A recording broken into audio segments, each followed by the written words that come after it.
ماما هو عمو ليه مش صايم زينا؟ هو جده ليه قال لي ان هو مش صايم النهارده؟ نرد عليهم ازاي؟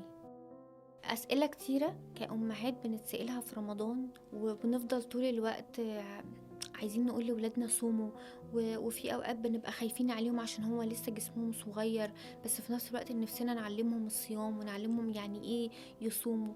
انا كأم مش همنع ولادي ان هم يصوموا، حتى لو الطفل صغير واتربى ان هو انا هصوم لغايه العصر خليه يصوم. طول الوقت هيفضل يسألك اسئله، ليه خاله مش بيصلي؟ ليه عمه مش بيصوم؟ ليه يا ماما بابا مش بيصلي؟ ممكن اقرب الناس لينا ما بيكونوش بيطبقوا العادات الصح في رمضان قدامنا. ممكن باباهم مش ما بيصليش التراويح، مش معنى كده ان انا اطلع ابني لا شبه باباه فمش عايز يصلي، لا.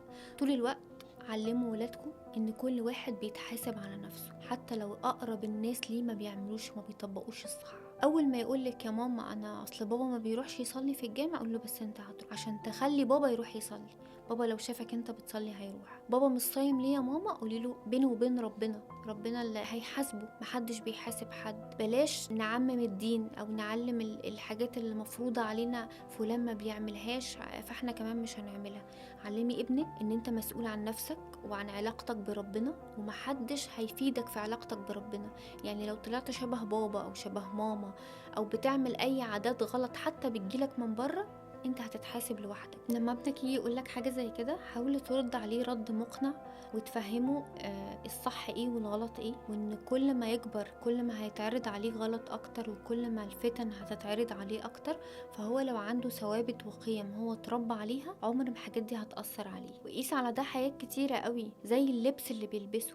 ركزوا قوي في اللبس اللي ولادكم بيلبسوه، لان اوقات كتيرة بنلاقي رسائل ومسجات لحاجات معينة خارجة عن الدين وخارجة عن المألوف بتتحط للولاد في صيغة لبس وحاجات ترندي واحنا مش واخدين بالنا. واكتر من موقف بيحصل واحنا مش واخدين بالنا. اسماء العطور حتى بقت تتقال باسماء تنافي الدين وتنافي العقيدة بتاعتنا، في فكرة ان دي حاجة مشهورة وحاجة ترندي، ولما تيجي تكلمي الولد او البنت فيها يحسوك ان انتي ايه يا ماما دي حاجات عادية جدا ومشهورة ومنتشرة. لازم نعلم ولادنا ان مش اي حاجة ترند واي حاجة منتشرة ان احنا نعملها من غير ما نفكر. لازم نرجع لعاداتنا وتقاليدنا وديننا بيقول ايه ونمشي على اساسه.